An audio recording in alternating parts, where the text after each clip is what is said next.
¿Se ve ahí el Power?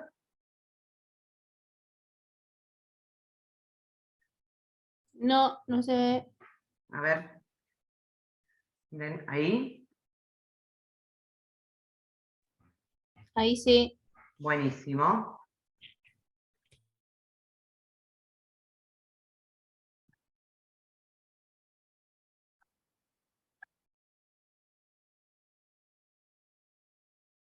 Bien. Vamos entonces a plantearnos desde la primera parte acerca de los orígenes de la psicología. En primer lugar, todos alguna vez, en algún momento, nos hemos ido preguntando de dónde vienen nuestros pensamientos, o cómo o dónde se van formando nuestras emociones, o cuál es ese proceso interno cuando tomamos una decisión. Para eso existe una disciplina que puede respondernos estas y otros interrogantes que tienen que ver, por ejemplo, con nuestros comportamientos, por qué actuamos o hacemos determinadas cosas, o con nuestro pensamiento, por qué pensamos en determinada situación o en determinada cosa, o por qué tenemos una respuesta determinada frente a ciertas circunstancias. También seguramente alguna vez hemos escuchado sobre esta área de la salud y a grandes rasgos hemos escuchado definiciones que tienen que ver con que la psicología estudia, describe, explica cómo pensamos, cómo sentimos y la manera en que actuamos. Según Meyers, la psicología va a tratar de fusionar el rigor científico con una amplia perspectiva humana, y que por tratarse de una ciencia, fundamentalmente porque incorpora en algún momento el método científico, se trata de un área con un fuerte enfoque humano. También es cierto que en la actualidad la psicología fue modificándose y fue cambiando y mantiene una relación como más cercana con lo que se llaman los efectos de la herencia y del ambiente y con la comprensión del poder de nuestros procesos de pensamiento. Hoy en día la psicología es una ciencia más holística y cuando decimos una ciencia holística de lo que estamos hablando es que es una ciencia que incluye todos los aspectos de la vida del ser humano, ¿sí? Toda disciplina que utilice el método científico, por definición, es una ciencia. El método científico es un método complejo que está constituido por pasos que están aprobados por lo que es la comunidad científica y que lo que hacen es garantizar que esas conclusiones extraídas producto de una investigación que implica comprobaciones repetidas, contraste de casos y de datos y de experimentos en entornos naturales y controlados, cuyo objetivo es ampliar dicho conocimiento sobre esa ciencia. Con respecto a la psicología, en Alemania, en 1879, es donde la psicología nace como ciencia empírica, ¿sí? Como ciencia de la realidad, donde Wundt, que fue un fisiólogo, fue médico, fue filósofo y fue psicólogo alemán, funda la psicología como un campo experimental independiente a la filosofía, que era de donde venía pegada hasta ese momento.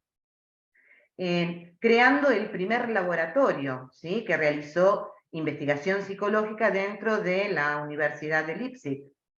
Por lo tanto, Wundt va a ser considerado el padre de la psicología científica, ya que antes, como les decía recién, la psicología pertenecía a lo que es el terreno de la filosofía.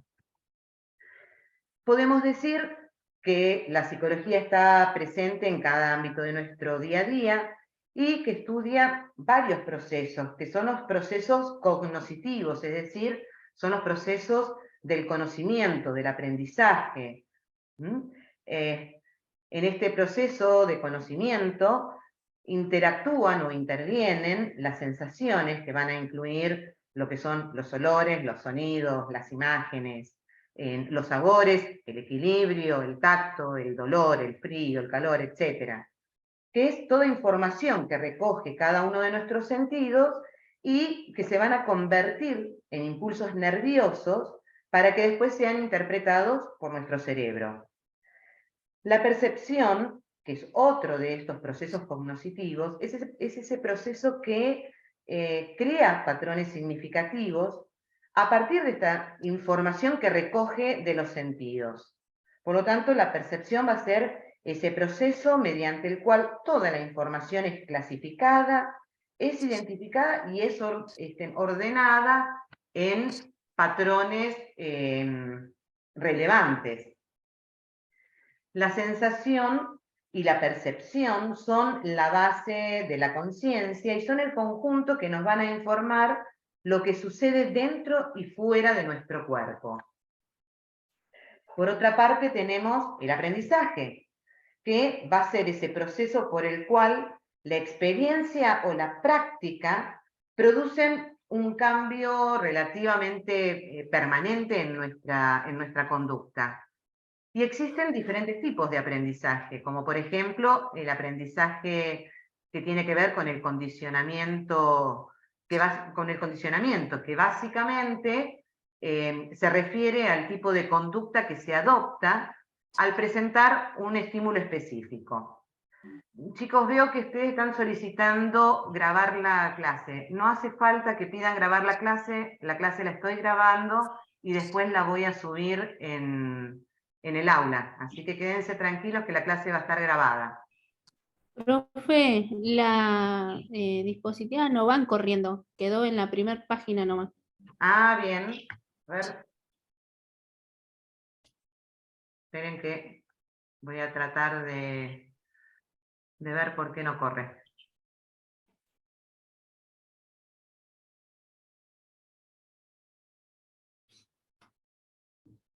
¿Ahí se ven? No. Oh, sí, la primera hoja todavía.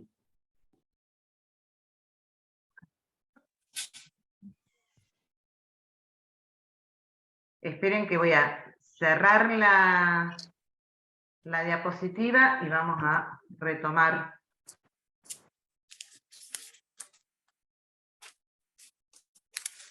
Dejamos de compartir, vamos a compartir pantalla.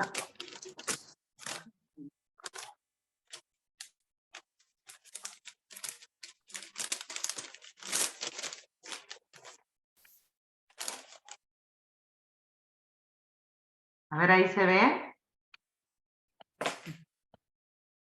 Ahí sí. ¿Ahí sí? Bien.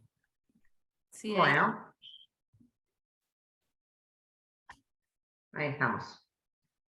Bien, entonces estábamos hablando de que una de las maneras del aprendizaje era por condicionamiento, ¿sí? Que se refería al tipo de conducta que podemos adoptar cuando presentamos un estímulo específico.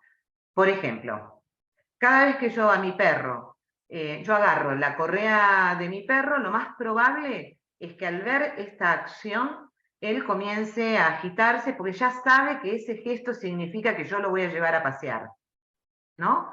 Entonces la actitud, en este caso, es la agitación que tiene mi perro y el estímulo es verme agarrar la correa.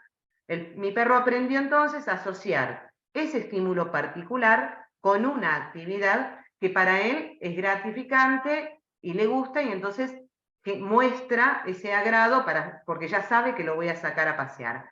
Eso básicamente es el condicionamiento. Hay un estímulo que mi perro aprendió, que ese estímulo le produce una gratificación. La memoria es otro de los procesos psicológicos fundamentales para el aprendizaje y no es otra cosa más que una serie de pasos en los cuales procesamos la información y se va a componer principalmente de la codificación, del almacenamiento y de la recuperación de la información, aunque también van a entrar en juego los factores sociales, factores biológicos y factores emocionales en dicho proceso. Fundamentalmente, la memoria es la que nos va a permitir recuperar gran parte de nuestra información. A cada momento nuestros sentidos recogen una gran cantidad de información que usualmente desaparece casi de inmediato, ¿sí? El hecho de que recordemos parte de esa información va a depender de las operaciones mentales que hagamos con ellas, pero sobre todo dependen de la atención, que es ese proceso de usar los sentidos de una manera selectiva y darle un significado a la información que estamos recibiendo. ¿Por qué es tan importante entender esta lógica? Porque nosotros no podemos captar y memorizar absolutamente todo lo que reciben nuestros sentidos a cada rato, a cada instante, a cada segundo, a cada minuto. Entonces nuestra atención va a fijarse en aquellos componentes que son importantes para nosotros, que es importante que tengamos, ¿sí?, para después poder recuperarlos. Por ejemplo, en este caso, estamos en una clase sincrónica y ustedes están selectivamente prestando atención a las filminas y a lo que yo estoy planteándoles. No están prestando atención a todo lo que ocurre alrededor de ustedes, que seguramente hay un montón de cosas que suceden. ¿Por qué? Porque están focalizados en algo que ustedes necesitan recuperar después para poder reproducir algo de esto en un parcial. ¿Sí? Sigamos avanzando. El conjunto y la aplicación práctica de todos estos procesos cognitivos van a dar como resultado la inteligencia, que en términos generales se va a referir a esa capacidad intelectual general de una persona, pero no necesariamente tiene que ver con el coeficiente intelectual, ya que el coeficiente intelectual, que solemos confundir inteligencia con coeficiente intelectual, es solamente una unidad de medida. Nuestra inteligencia es un campo mucho más amplio y podemos decir que tiene que ver con esa capacidad de adaptarse a nuevas situaciones. Y tiene que ver con el conjunto de cualidades formales, como la memoria, la percepción, la atención, el intelecto.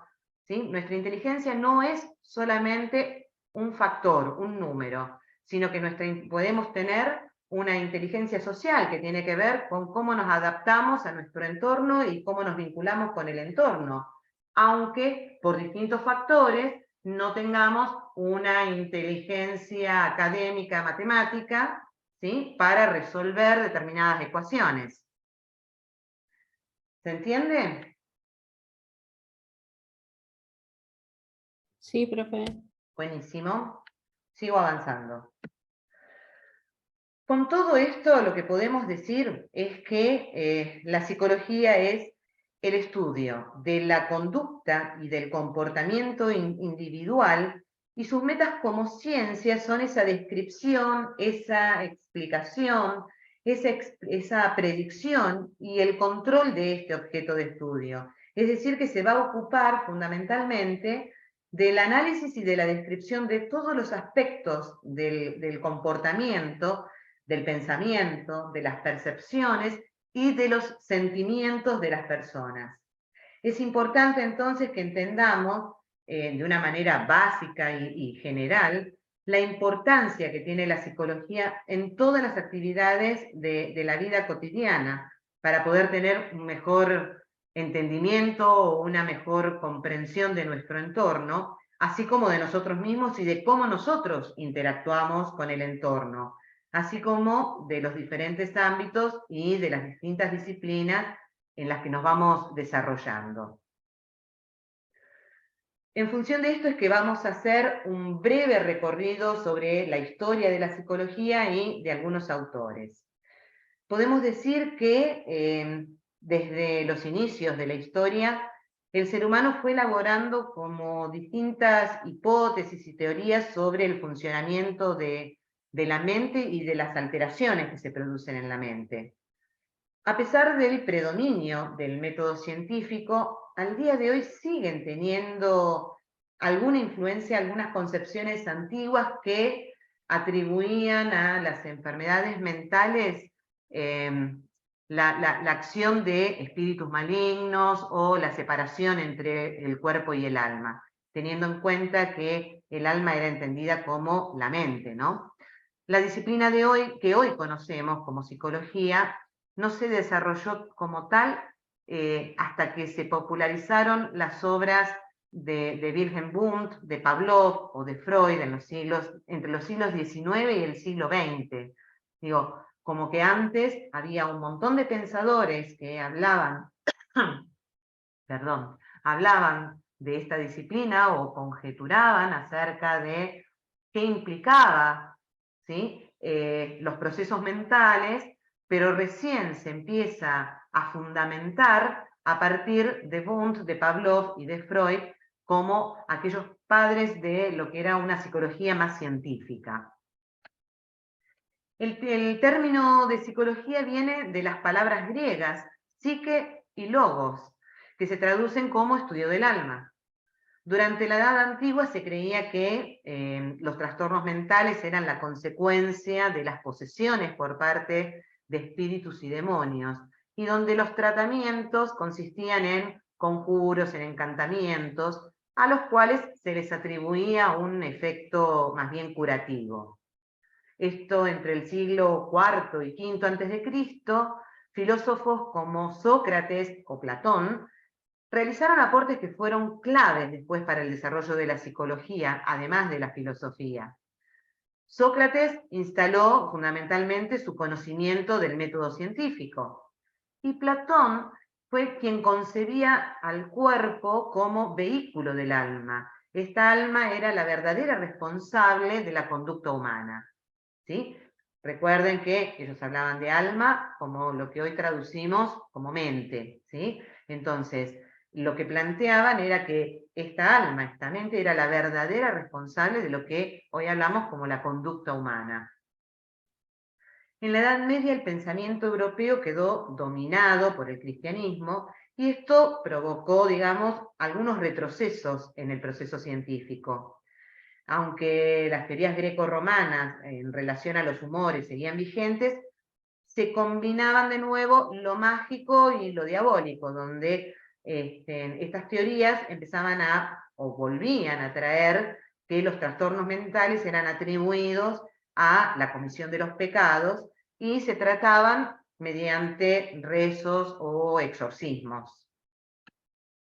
Entre el siglo XVI y el siglo XVIII, yo voy saltando bastante los siglos, estoy planteando digamos, los más puntuales, los que más nos aportan al recorrido que queremos ir haciendo, ¿sí?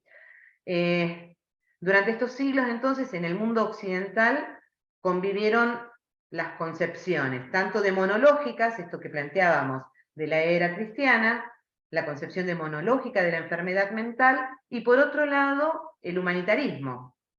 La recuperación de la influencia de los autores clásicos griegos y romanos, digamos que tuvo un papel fundamental en el humanitarismo, porque empezó a relacionar a los trastornos psicológicos ya más con alteraciones físicas, pero lo que planteaban era que estas alteraciones físicas no eran reales, ya que no eran comprobables, ¿sí? De que hubieran cuestiones netamente físicas que dieran lugar a un trastorno mental, pero sí que se manifestaban a través del cuerpo. La palabra psicología empezó como a popularizarse durante este periodo histórico, y en este sentido fueron especialmente importantes las obras filosóficas de Descartes, ¿sí? Que contribuyó con esta concepción dualista que separaba el cuerpo y el alma, o John Locke, que afirmó que la mente depende de estas influencias ambientales, o la teoría de Wills, que atribuyó a las enfermedades mentales a esas alteraciones del sistema nervioso. Vamos viendo de esta manera cómo empieza a influenciar más aquellos aspectos biológicos que van a ser al pensamiento de lo que era la alteración mental. Hacia finales del siglo XVIII, Gall va a introducir lo que es la fenomenología, ¿sí? Según la cual las funciones mentales van a depender del tamaño de las áreas concretas del cerebro. Por otro lado tenemos el mecanicismo, que iba a atribuir a las alteraciones físicas y psicológicas a la acción de las energías magnéticas sobre lo que eran los fluidos corporales. Como vemos, todo el tiempo estamos haciendo referencia más a los aspectos médicos, ya que la mayoría de estos autores o de estos pensadores tenían grandes influencias del positivismo, de la medicina, de la neurología fundamentalmente, y del estudio del cerebro humano. A partir de la segunda mitad del siglo XIX, los aumentos del conocimiento de la anatomía cerebral hicieron que los procedimientos mentales se entendieran en mayor medida como consecuencia de la biología. Entonces se destaca la fisiología de Fechner y también de Broca y de Wernicke, que de hecho dieron su nombre a distintas áreas del cerebro, que en neurología se estudian muchísimo, que tienen que ver después con que las alteraciones en esas áreas producen afasias, ya sea del habla o del comportamiento o de la comprensión del lenguaje, ¿sí? Y esto da un desarrollo a lo que después es la neuropsicología. También fue como muy importante la influencia de la teoría evolucionista de Darwin, que le sirvió tanto a Galton como a Morell para poder expresar la inferioridad de aquellas personas de clase baja y de la que tenían enfermedades mentales a través de la sobrevaloración del peso de la herencia. Recuerden que Darwin hablaba que el peso de la herencia era fundamental para sobrevivir, para que la supervivencia de la especie, ¿sí? Como dijimos al principio, en 1879, Wundt funda el primer laboratorio de psicología experimental, donde se van a combinar esos conocimientos de las diferentes áreas de la ciencia. Si bien antes de Wundt hubieron investigadores de la psicología como Fechner, que ya habían preparado el camino para el surgimiento de esta disciplina, fue Wundt el primero en crear este laboratorio. Más o menos en la misma época, Hall fue quien creó un laboratorio similar al que creó Wundt en Estados Unidos, y es quien funda la Asociación Americana de Psicología. Entre los antecedentes de la psicología actual, también es necesario mencionar fundamentalmente al estructuralismo, ¿sí? Como una escuela muy influyente en el siglo XIX y en la primera etapa del siglo XX. Mientras el funcionalismo de James estudiaba las funciones mentales, el estructuralismo de Titchener se centraba más que nada en los contenidos, como las sensaciones, más que nada en esto de las sensaciones o de los pensamientos. Mientras tanto, también en Rusia aparece la llamada reflexología de la mano de Iván Pavlov y Bekhterev.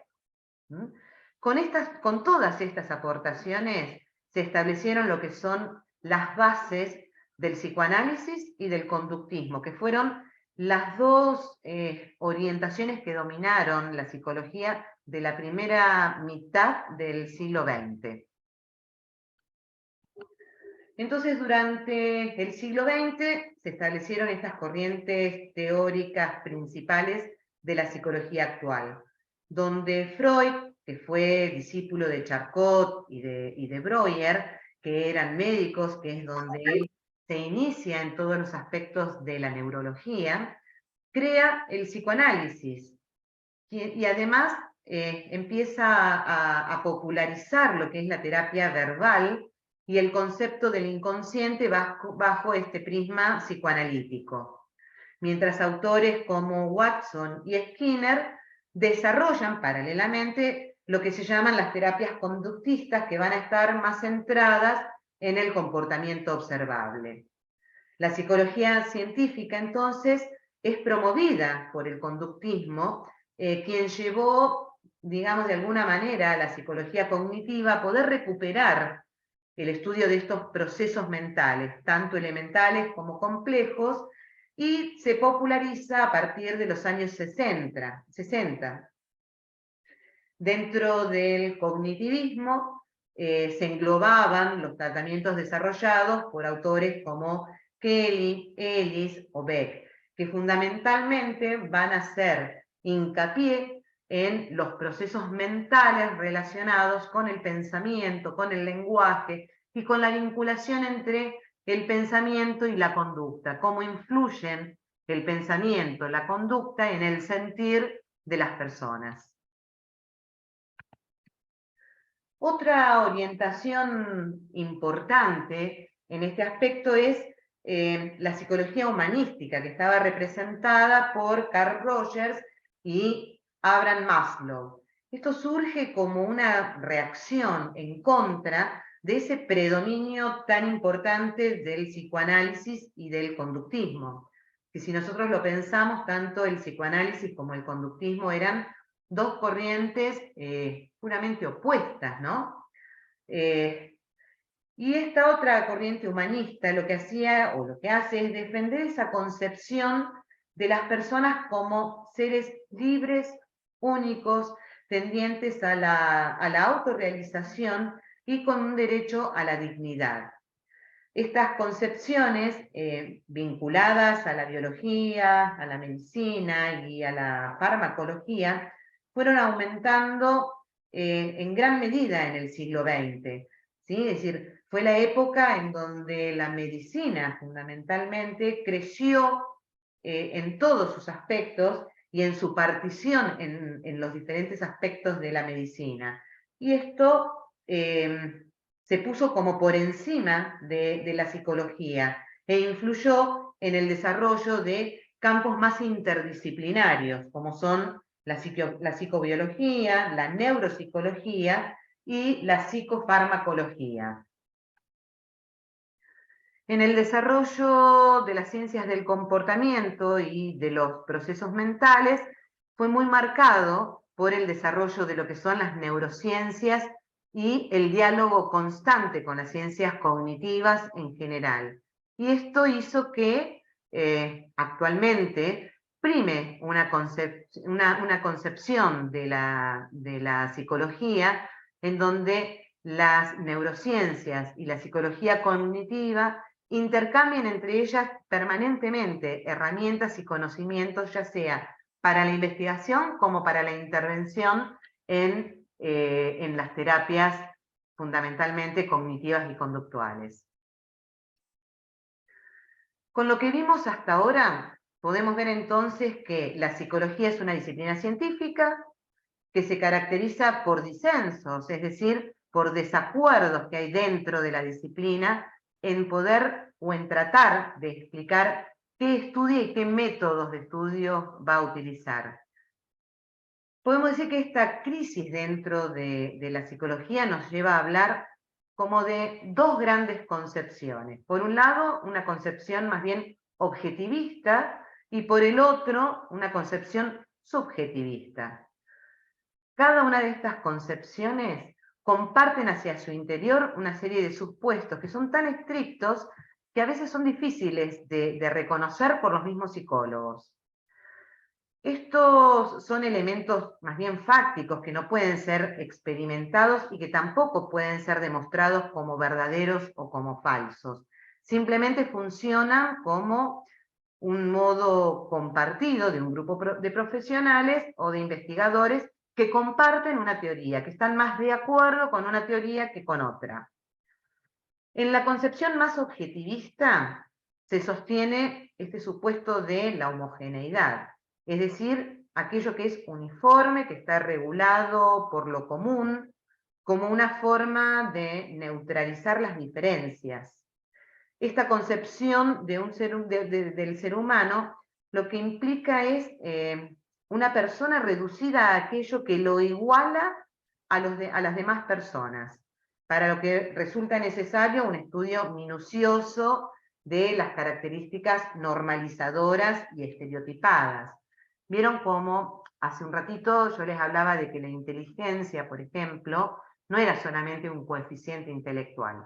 Estas teorías más objetivistas lo que nos van a plantear es esto, ¿sí? Las personas que están dentro de una determinada media, ¿sí? Que tienen un determinado coeficiente intelectual, ¿sí? Son personas inteligentes. Aquellas que están por debajo de ese coeficiente intelectual, ¿no?, van a tener un retraso mental o un retraso madurativo. Entonces, nos quedamos con una cuestión de objetivar al ser humano sin tener en cuenta aquellas cosas que lo van a diferenciar del otro, ¿sí? Y que lo pueden poner a un mismo nivel o en una misma estructura, más allá de que en determinados aspectos pueda estar diferenciado. En el otro extremo tenemos las concepciones subjetivistas, ¿sí?, cuyo supuesto es el de la heterogeneidad, es decir, el de la diferencia, y que se asenta en aquello que distingue a cada ser humano de los demás y lo vuelve único e irrepetible. En la realidad vamos a encontrarnos que nadie es netamente objetivista o netamente subjetivista, sino que trabajamos interactuando con estos dos objetos, ¿sí? Estos dos objetos se van fusionando en la actualidad, en la realidad. Dentro del objeto de estudio de la psicología, entonces, podemos también diferenciar al menos estas dos posiciones. Una donde el objeto de estudio es el objeto de estudio natural, ¿sí?, aquello observable, tangible, medible, y otro tiene más que ver con un objeto de estudio que tiene que ver con una construcción conceptual. Desde la concepción objetivista se va a considerar al objeto de estudio natural, obviamente, es decir, que va a plantear que solo puede estudiarse aquello que pertenece al mundo natural, es decir, aquello que es empírico, que es captado mediante la experiencia susceptible a través de los sentidos. Este objeto de estudio, en este caso, puede ser cuantificable, puede ser medible, como lo hace, por ejemplo, la psicología fisiológica y la psicometría. La crítica que se le hace a esta mirada es que va a reducir a las personas solamente a las características biológicas. En la búsqueda de estas regularidades, lo que pierde de vista es qué es lo que nos hace sujetos singulares. Por otro lado está el objeto como una construcción conceptual que lo que hace es profundizar el carácter heterogéneo y subjetivo de este objeto de estudio. En este caso, el objeto de estudio es pensado como una conceptualización, como una construcción del sentido humano, donde lo que le da sentido a un concepto es ese discurso, es el lenguaje del cual parte y el cual es permeable a la historia y a la cultura. El supuesto básico de este objeto de estudio está en las ciencias sociales, donde se reconoce al ser humano en su carácter histórico y cultural. Entonces, el objeto de estudio es una construcción de sentido humano y no existe en la realidad natural, sino que es un concepto que se construye. Y además este concepto que se construye puede variar a lo largo del tiempo, teniendo en cuenta la historia y lo cultural que atraviesa a ese ser humano. La crítica que se le hace es que es imposible la generación de leyes científicas universales. Por otro lado, que la relación entre el objeto investigado y el investigador no puede ser objetivo a partir de la construcción discursiva en la que se encuentra, en la que el observador mismo se encuentra inmerso. Vamos a pasar ahora entonces, teniendo en cuenta estas dos miradas de los objetos de estudio, a pensar los métodos de estudio de una manera general, ¿sí? Es decir, estas perspectivas que están asociadas a este objeto de estudio, teniendo en cuenta también estas diferentes posiciones y formas de abordar al objeto. Respecto entonces del objeto de estudio objetivista, podemos decir que inicialmente la psicología adoptó la experimentación porque era el método exitoso en las investigaciones de las ciencias naturales, del positivismo, donde el investigador se podía situar por fuera del objeto que estudia. lo que supuestamente le da mayor objetividad a su investigación. Y a partir de eso entonces puede formular hipótesis sobre el fenómeno a estudiar, someter estas hipótesis a contrastación mediante la experimentación, generar leyes universales o aplicar herramientas estadísticas para poder explicar o predecir cada uno de estos fenómenos. Las críticas que se le hacen a este método es que en realidad desconoce la complejidad de los matices del objeto de estudio psicológico, ignora lo que es la actuación humana impredecible y los significados que además las personas otorgan a sus acciones. Por el otro lado, tenemos el método de estudio subjetivista, que surge a partir de la crítica al método objetivista. Desde esta posición lo que se subraya es la necesidad de poder introducir una metodología más interpretativa del sentido y del significado sociocultural o subjetivo, y que recoja la visión desde dentro del sujeto para poder generar el conocimiento adecuado al objeto de estudio psicológico. Con esto lo que se pretende es contextualizar históricamente los fenómenos psicológicos, es decir, la historia de vida del sujeto, más la historia de su sociedad, más la cultura, más las condiciones del momento histórico que este sujeto atraviesa. Entonces se propone más una psicología más bien descriptiva, analítica, sin desconocer que es posible construir un conocimiento tanto del mundo interno como del mundo externo de una manera rigurosa. A este método se le critica la excesiva relación entre el objeto investigado y el sujeto investigador, ¿sí? Por lo tanto, la falta de rigurosidad y el escaso potencial explicativo, predictivo de conocimiento productivo y la poca posibilidad de generalización. En función de todos estos antecedentes, es que podemos hablar de las diferentes teorías y de las diferentes escuelas de psicología, las cuales algunas están más basadas en la conducta como un objeto y método más objetivista, aquellas basadas, por ejemplo, en los procesos de la conducta, y aquellas más basadas en objetos y métodos más subjetivistas, como aquellas que tienen que ver con aspectos más cognitivos o con el inconsciente.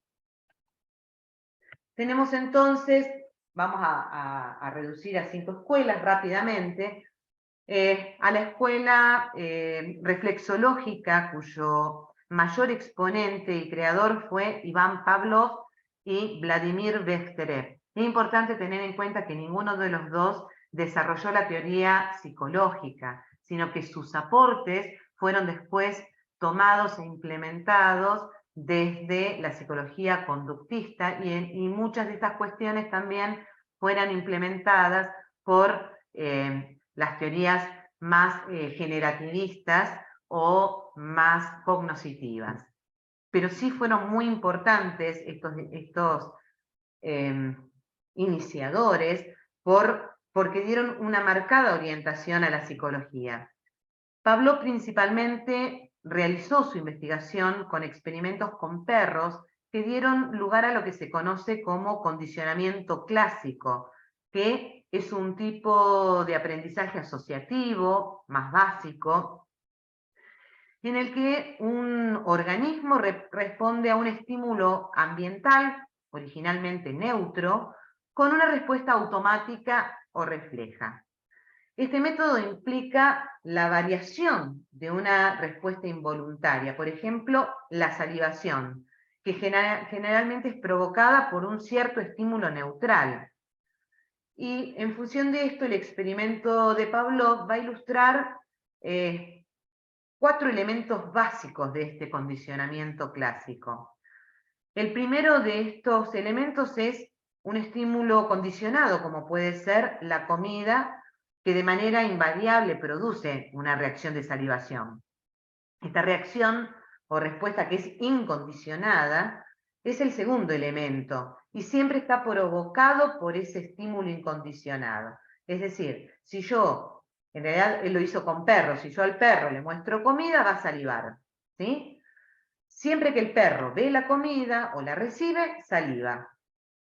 El tercer elemento es el estímulo neutral. Por ejemplo, hago sonar una campana al que vamos a denominarle un estímulo condicionado, ¿sí? Al principio se dice que el estímulo condicionado es neutral respecto de la respuesta deseada. ¿Por qué? Porque yo hago sonar una campana, nada más. Esta campana no provoca la salivación.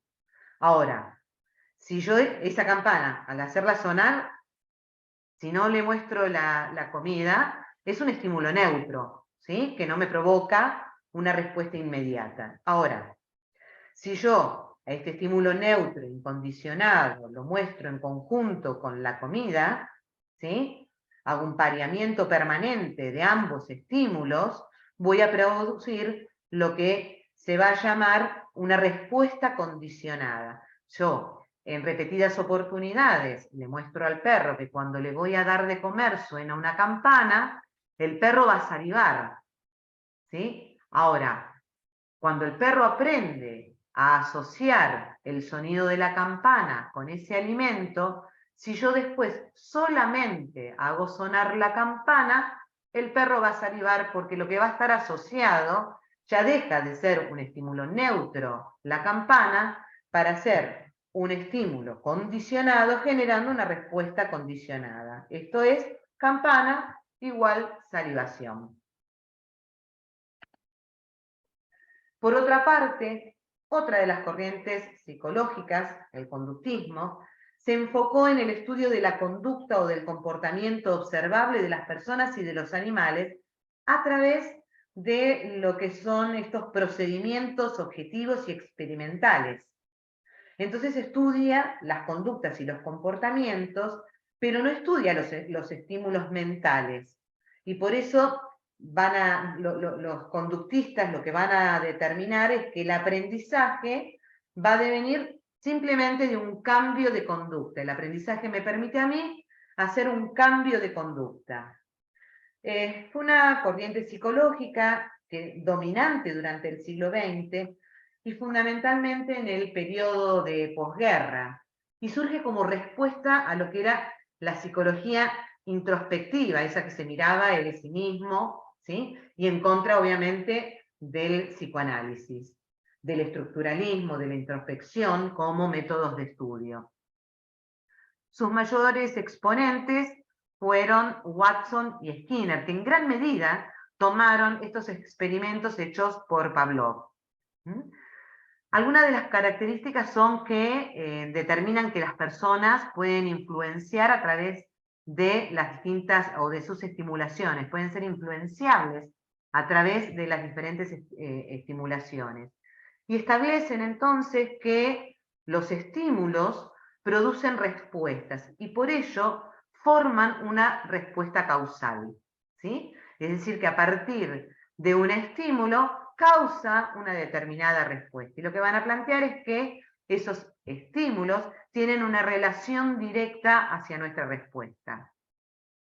Implementan el método experimental y determinan también que las conductas van a estar compuestas por respuestas que se pueden analizar objetivamente para lo que ellos se valen de experimentos y de la observación directa. El conductismo, por otro lado, expone que las conductas aprendidas son acumulativas y que se van a ir organizando en orden de prioridad. También su teoría nos plantea que el condicionamiento, esto que hablábamos recién de Pavlov y los perros, forma parte del proceso del estímulo y respuesta. Muchos de los conceptos del conductismo fueron muy estudiados y muy implementados en el ámbito de la educación, ¿sí? Por ejemplo, esto de que el estímulo se va a referir a cualquier señal, información o cualquier evento que produce una reacción o una respuesta en el organismo. Y la respuesta va a ser cualquier conducta de ese organismo que va a surgir como una reacción ante el estímulo.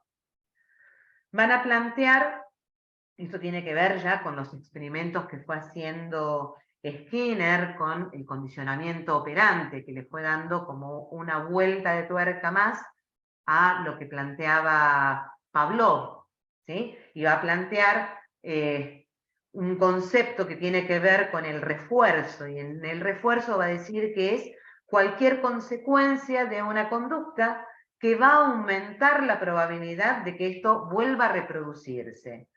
Y él plantea que este refuerzo puede ser positivo o negativo, ¿sí? Si yo estoy hablando de un refuerzo positivo, va a aumentar la conducta positiva, que esa conducta vuelva a reproducirse. Si yo hablo de un refuerzo negativo, o sea, de un castigo, va a ser opuesto al refuerzo positivo. Y se trata entonces de que las consecuencias de una conducta que yo no quiero que se siga repitiendo, disminuya en la probabilidad de que pueda volver a darse. Algunas de las críticas que se le hacen al conductismo es que ignora la conciencia, ignora los sentimientos, ignora los estados de la mente y no le asigna un papel a lo que es la personalidad, al yo, al sí mismo, no dando tampoco lugar a la libertad, a la voluntad, ni a la intencionalidad del sujeto. Por otra parte, no intenta explicar lo que son los procesos cognoscitivos, es decir, estos procesos de aprendizaje a partir de la intuición, de la información o del proceso creativo, sino que ve al sujeto como un receptor pasivo, ¿sí? Que adquiere pasivamente toda esta información y todo este conocimiento. Por otro lado, se le critica que es mecanicista, ya que va a concebir lo psicológico como un conjunto de respuestas ante estímulos nada más. Y entonces descuida lo que es la dotación innata y también el papel del sistema nervioso y del aprendizaje. Por otra parte, se le critica que es operacionalista, ya que identifica los fenómenos con las esencias. Es decir, que mantiene a la psicología como una ciencia natural que no se preocupa por lo que son los fenómenos sociales. Otra de las escuelas es el psicoanálisis, que es lo opuesto, podemos decir, del conductismo. Y este es otro enfoque psicológico el cual va a estudiar, va a investigar y va a describir cómo se forma, cómo se desarrolla y cómo funciona la estructura psíquica del sujeto. El psicoanálisis surgió hacia fines del siglo XIX y fue desarrollado por Sigmund Freud, como ya lo dijimos anteriormente, que era un médico neurólogo austríaco que fue considerado el padre del psicoanálisis. Él creía que podemos pensar que poderosos impulsos biológicos, principalmente de naturaleza sexual, influían en el comportamiento humano. Y decía que estas influencias eran inconscientes y creaban conflictos entre el individuo y las normas sociales, y que el origen de todos estos trastornos presentados se encuentran en conflictos no resueltos en la infancia. Él se empieza a interesar en descubrir esto y en plantear toda esta teoría, porque él empieza en la escuela de Charcot, cuando él empieza a hacer sus prácticas como neurólogo, y empieza a ver determinadas conductas en algunos de los pacientes que lo llevan a repensar de que había algunas situaciones que se planteaban en el cuerpo, fundamentalmente lo que él después va a plantear como la teoría de la histeria, estas cuestiones que se planteaban en el cuerpo que en realidad tenían que ver con recuerdos reprimidos en relación a la infancia, estos conflictos no resueltos en la infancia, y que estaban vinculados con lo que él llama después una teoría sexual en la infancia. Entonces Freud fue el principal precursor del psicoanálisis. También tuvo muchos seguidores que también hicieron grandes aportes, como Jung, Lacan, Adler, Freud, Erikson. Algunos de ellos luego se abrieron del psicoanálisis y crearon otras corrientes, pero tomando como base algunas cuestiones vinculadas al psicoanálisis. podemos decir, como a modo general, que el psicoanálisis es una práctica terapéutica del sufrimiento, de los problemas emocionales de la persona, y están basados en el inconsciente. Y se enfoca en estudiar la personalidad de cada individuo y busca tener una explicación entre la mente y el comportamiento humano, cómo la mente influye en el comportamiento humano.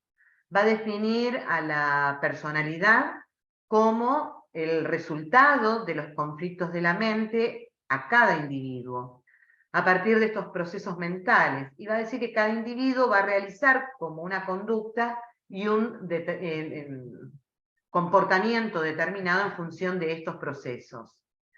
Freud consideraba que la personalidad se desarrollaba durante el nacimiento y la primera infancia, y en esta etapa de nuestras vidas es cuando se tienen más desarrollados lo que él denomina los impulsos psicosexuales, ¿sí? Los cuales son como una mezcla entre la sexualidad y los procesos mentales. Freud consideraba que esta etapa de la vida es una lucha constante entre los impulsos biológicos y las expectativas sociales. Lo que el impulso me dice que haga y lo que la sociedad me marca que debo hacer, hasta dónde puedo llegar.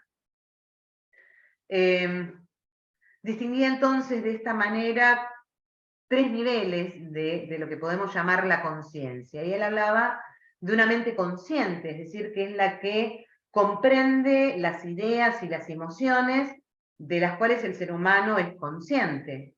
Una mente preconsciente, que es la que almacena información como los recuerdos de la infancia, a los cuales se pueden acceder de diversas maneras, pero fundamentalmente a través de las técnicas del psicoanálisis. Y una mente inconsciente, que es la más oculta de todas, donde están la mayoría de nuestros impulsos, de nuestros deseos y de nuestros pensamientos que se desarrollan a lo largo de nuestra historia. Va a plantear que los sueños, estamos hablando, les estoy tirando como aquellos aspectos fundamentales de la teoría psicoanalítica. Después vamos a ir específicamente a las dos tópicas, que es lo que nos interesa dentro de la materia en este momento. Él va a plantear que los sueños son un medio para que podamos acceder a nuestros pensamientos inconscientes, los cuales son demasiado inquietantes para tenerlos en nuestra mente consciente, ¿sí? Porque digamos que son aquellos que los mandamos al inconsciente porque no son acordes, son esos impulsos que tenemos y no están acordes tal vez a lo que la sociedad espera de nosotros, en alguna medida. Los sueños se han como catalogado como una experiencia humana universal que puede describirse como una puerta a nuestra mente oculta.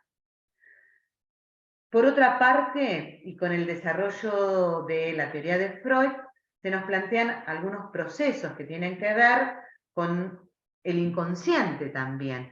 Y en estos procesos, él plantea estos tres aspectos que tienen que ver con vuestras tres partes, que son el ello, el yo y el superyo, donde en el ello se distingue por buscar esa gratificación inmediata, es la parte como más impulsiva para satisfacer los deseos, y está catalogada como lo instintivo, como lo más primitivo de nuestra mente. El yo, que es esa voz de la razón que va a negociar entre el ello y el superyo, es ese intermediario que va a buscar un equilibrio entre lo que la sociedad espera de nosotros y nuestros deseos. Y el superyo, que es esa conciencia moral, lo cual busca hacer lo correcto. Acá es donde se reflejan las normas y los principios éticos que fuimos adquiriendo de nuestro entorno social.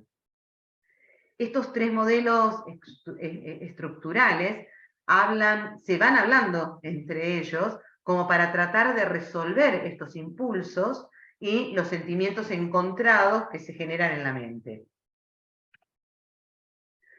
Otra de las corrientes es la psicología de la forma o la Gestalt, ¿sí? Que esta es una rama de la psicología que aparece en Alemania y en Austria a principios del siglo XX, y se trata de una corriente de pensamiento que se centraba sobre todo en la percepción y en el componente más cognitivo de la percepción, ¿sí?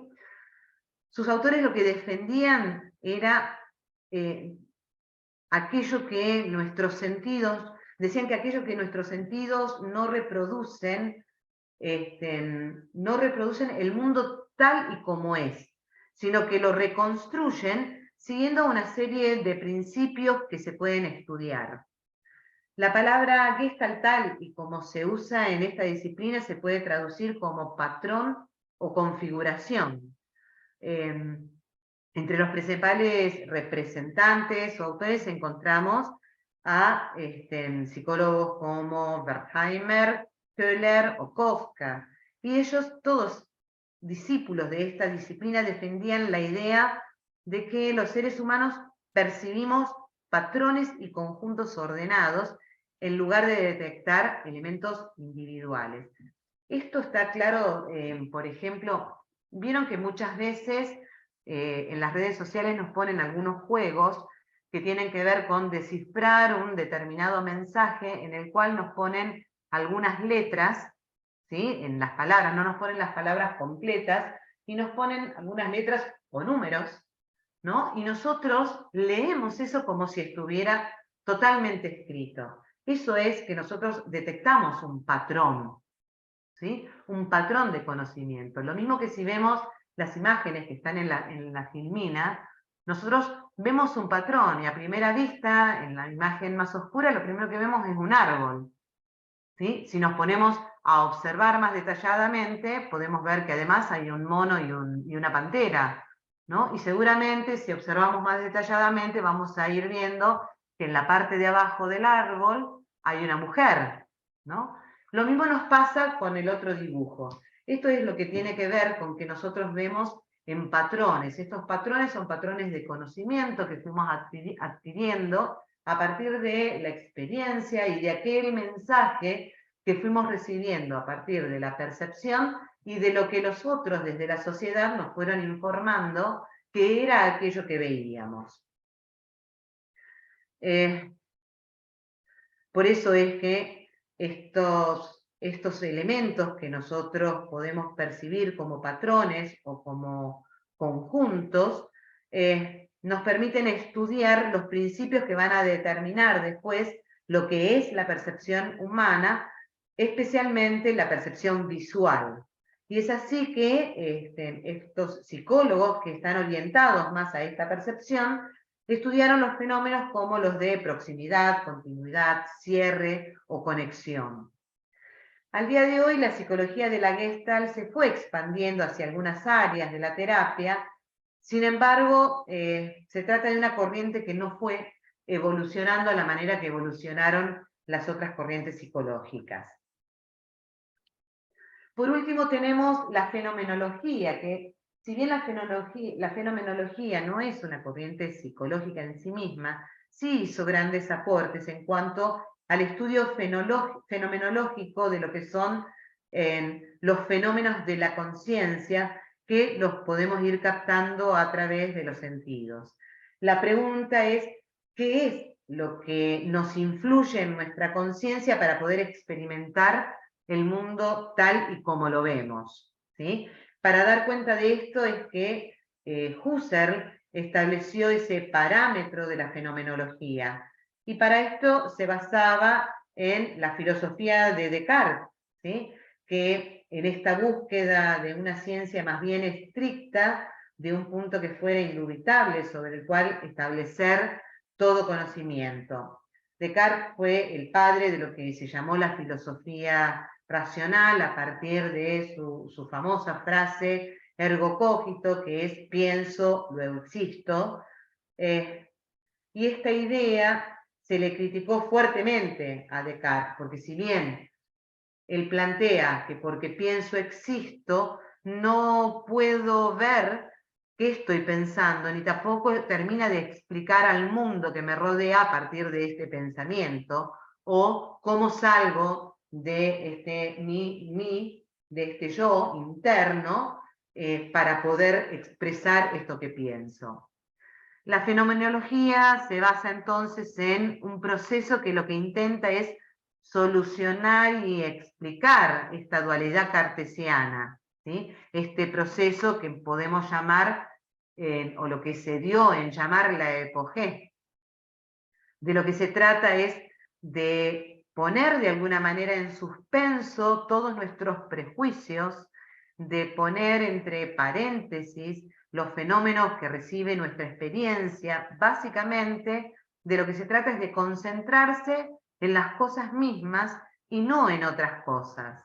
Por eso podemos decir que esta apogea es una actitud fenomenológica trascendental, porque no busca modificar al objeto, sino al sujeto, ¿sí? Asume una existencia de una conciencia, y una conciencia que se relaciona con otras cosas. Por eso Husserl establece como una díada, ¿sí?, entre noesis, que es ese acto intencional, y noema, que es ese pensamiento sobre el objeto. Entonces podemos decir que hay una existencia de una conciencia, de un yo puro, y toda conciencia es conciencia de algo.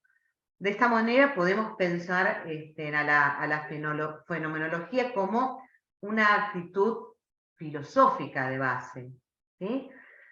Husserl lo que decía era que todos los seres humanos tenemos una actitud natural, que es tomar todo como dado, ¿no? Es decir, nosotros entramos en el conocimiento como ya dado. Y por eso esa actitud fenomenológica nos invita a no pensar que está todo dado, sino poder ponerlo en cuestión, poder ponerlo en suspenso, para saber cómo es que nosotros llegamos a ver eso tal y como es. Hasta acá terminamos con lo que es la primera unidad.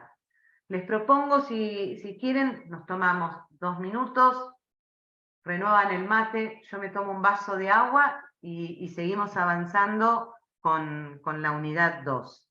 No se desconecten, quédense conectados, así después no tienen dificultades para seguir. ¿Sí? 2 minutitos y avanzamos.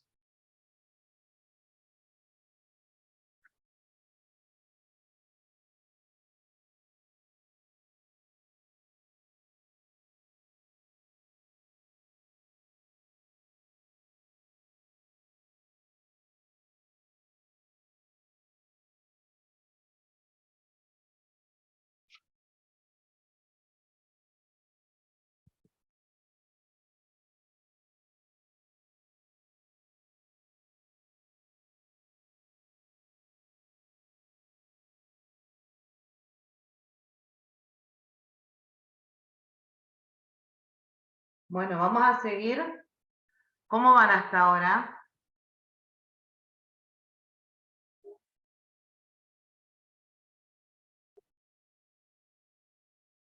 ¿Están ahí? Sí, profe, acá estamos. Bueno. ¿Vamos bien hasta ahí? Sí, sí, muy claro. Bueno, mucha información. Bastante. Va. Sí, yo entiendo que es un montón. Estoy tratando de llevarlo lo más rápido posible. ¿Les va resonando todo lo que fueron leyendo hasta ahora? Sí, porque la mayoría está en los trabajos y en las charlas que tuvimos. Sí, sí. No estamos aportando nada nuevo, sino que refrescando todo el material que vieron a modo de síntesis, como para que ustedes después les resulte más fácil estudiar para el parcial. Ahora, cuando terminemos de ver ahora la unidad 2, ya vamos a arrancar con el tema también de ver cómo va a ser el parcial, para que ustedes se queden tranquilos, ¿sí? Bueno, Bueno, gracias. vamos a seguir entonces con la unidad 2. si esto me deja avanzar. Esperen un momento.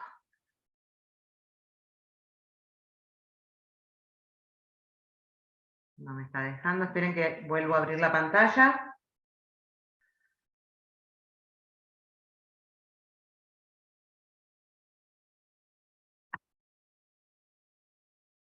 Bien. Ahí está. ¿Se ve bien ahí la pantalla? Sí, se ve bien. Bueno, gracias. Vamos entonces con la unidad 2, que tenía más que ver con empezar a pensar el desarrollo humano y el desarrollo del sujeto. Y a partir de todo eso, cómo las distintas corrientes o escuelas psicológicas fueron pensando el desarrollo evolutivo del ser humano y cómo finalmente Freud nos aporta, además de la parte del desarrollo evolutivo, cómo nos aporta esas dos instancias, esas dos tópicas, en realidad en relación al funcionamiento del aparato psíquico. Cuando hablamos del desarrollo humano, hablamos de un proceso que es complejo, que se divide en 4 dimensiones básicas, ¿sí? Que tienen que ver con el desarrollo físico, con el desarrollo cognoscitivo, con el desarrollo emocional y con el desarrollo social. Aunque cada dimensión pone de relieve un aspecto particular del desarrollo, hay una interdependencia entre todas las áreas. No podemos hablar de un desarrollo físico solamente sin tener en cuenta el desarrollo cognoscitivo. Y no podemos hablar de un desarrollo cognoscitivo si no tenemos en cuenta al desarrollo emocional y al desarrollo social. Podemos decir entonces que el desenvolvimiento y la constitución de cada uno de nosotros como sujetos únicos es el producto de esta interacción y de esta interdependencia de todas las áreas. El objeto de las teorías del desarrollo lo que hacen es poder explicar la conducta y el desarrollo y sirven como base para después la investigación. Ninguna teoría del desarrollo por sí sola es suficiente y amplia como para explicar todos los aspectos involucrados en la constitución del sujeto. Ya van a ver cuando hablemos de las teorías evolutivas, como que cada teoría hace mayor hincapié en uno de los aspectos, ¿sí? Pero después en la práctica vamos a tener en cuenta todos esos aspectos, porque nos dan diferentes dimensiones y diferentes aspectos en relación al desarrollo humano y a la constitución de este desarrollo. Entonces, algunas van a dar como más importancia a lo que son los factores internos o los factores biológicos, otras van a dar más importancia a los factores externos, a los factores ambientales en el desarrollo del sujeto. Sin embargo, insisto en esto, la mayoría de los psicólogos creemos que ambos factores, tanto biológicos como ambientales, por ejemplo, naturaleza y crianza, juegan un papel preponderante en lo que es el moldeamiento de la mente y de la conducta humana.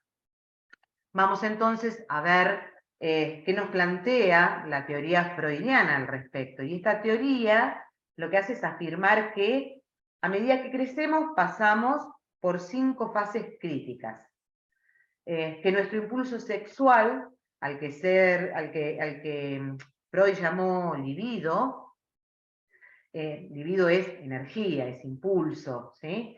Se concentra en una zona erógena diferente en cada fase. Cuando hablamos de zona erógena es la zona de placer, ¿sí? Las fases son la fase oral, la fase anal, la fase fálica, la fase latente y la fase genital. Él va a decir que si nuestra experiencia durante cualquiera de estas fases fue traumática, vamos a desarrollar una fijación más adelante en la vida en esta fase. Y esto puede generar una neurosis, puede generar dependencias, puede generar adicciones, puede generar depresión u otro tipo de cuadros. La fase oral es la fase que va desde que nacemos hasta el año. Tiene que ver con el primer año de vida. Es esa fase donde descubrimos el mundo a través de nuestros sentidos orales, fundamentalmente de la boca.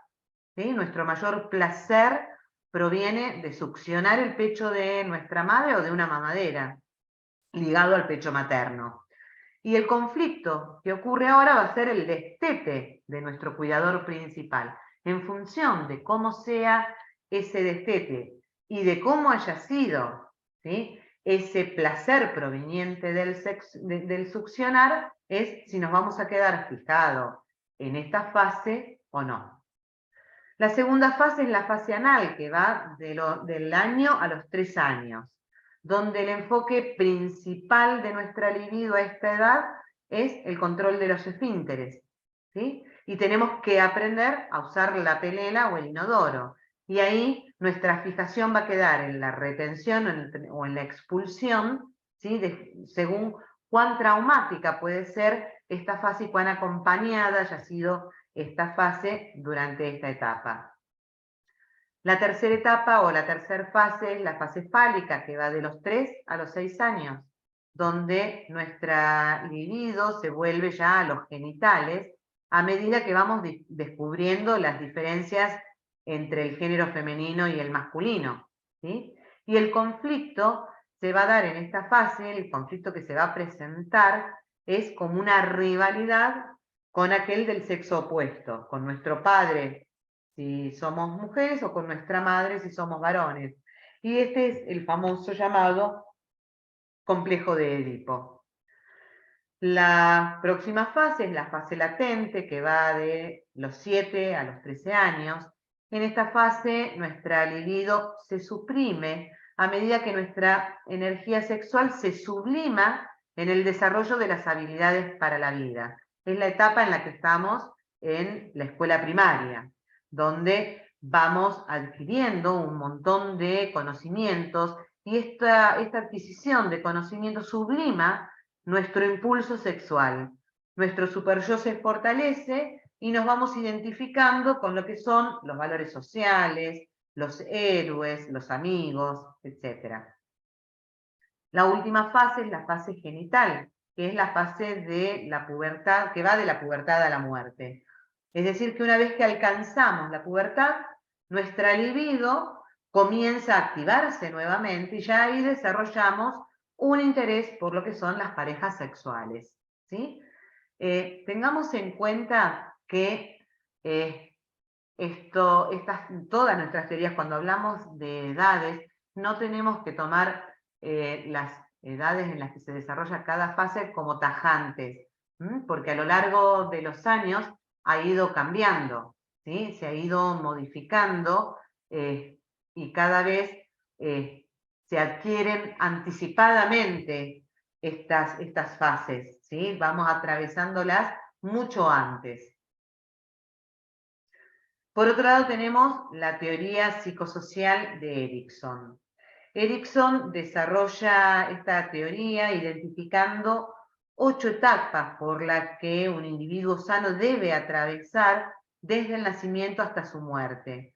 Y en cada etapa nos encontramos con diferentes necesidades y nos hacemos como nuevas preguntas y conocemos a aquellas personas que van a influir en nuestro comportamiento y en nuestro aprendizaje. Cada una de estas etapas, Erikson las plantea como momentos opuestos, según ocurra una situación determinada o podamos resolver de una manera determinada o no el transcurso de esta etapa. Entonces él va a plantear que nuestra primera etapa es la confianza básica versus la desconfianza. Esto se da entre el año y los 2 años de vida, cuando somos bebés.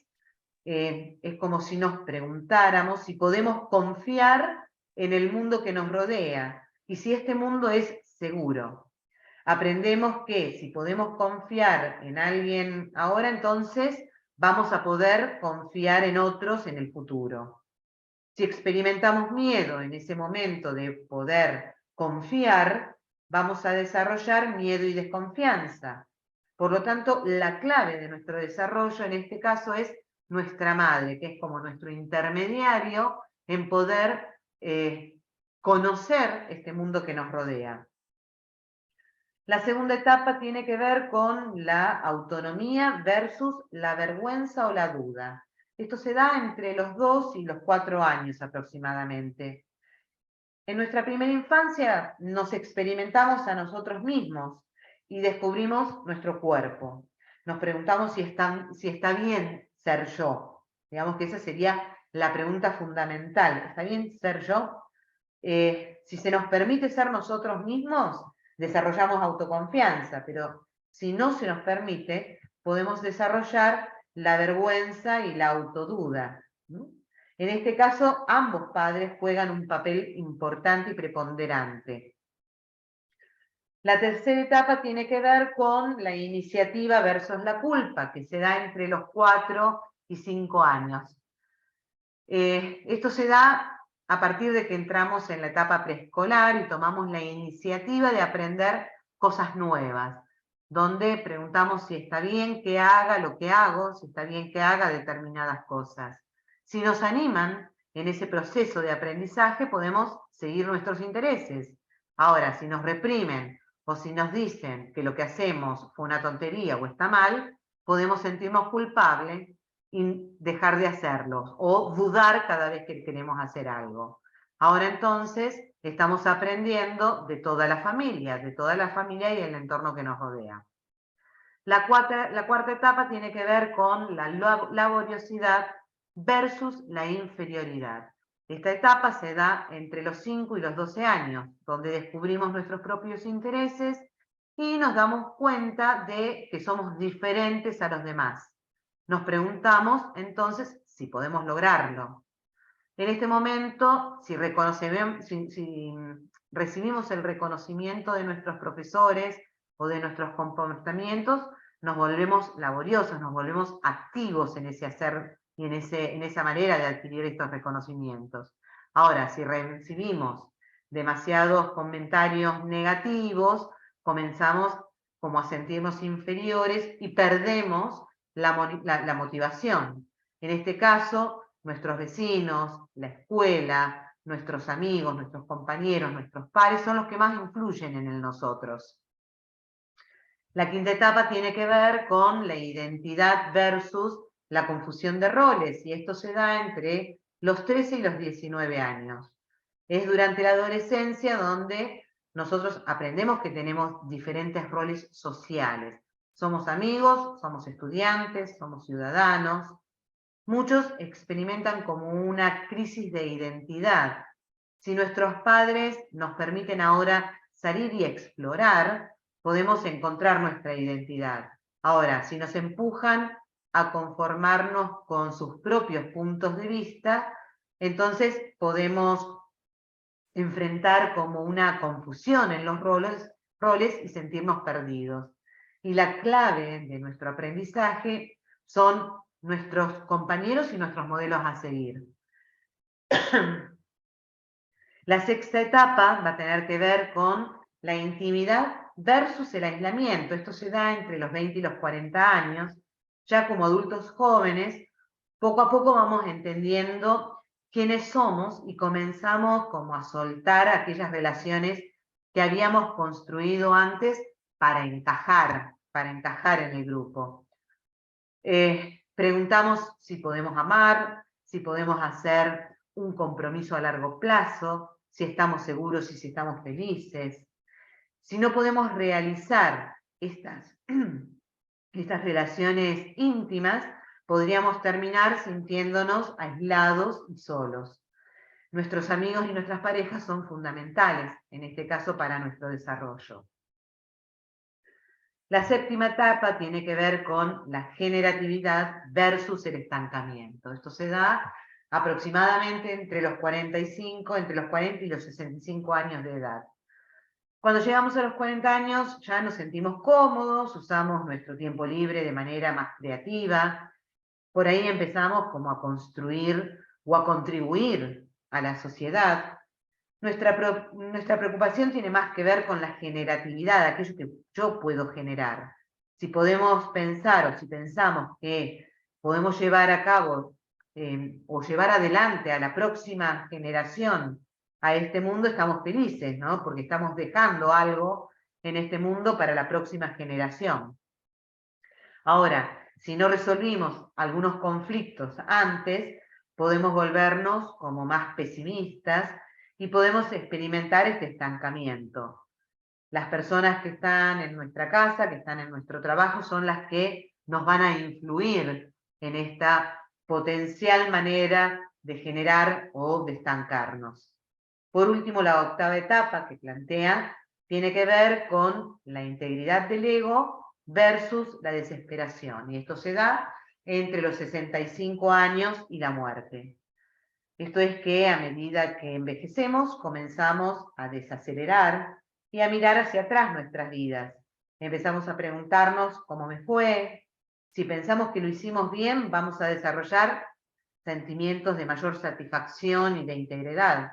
Ahora, si no pudimos resolver y no podemos, o pensamos que todo lo que hicimos no fue productivo, o no sirvió, o estuvo mal, empezamos a experimentar esa sensación de desesperación y nos volvemos como más amargados, más encerrados en nosotros mismos, con pocas ganas de seguir compartiendo dentro de la sociedad.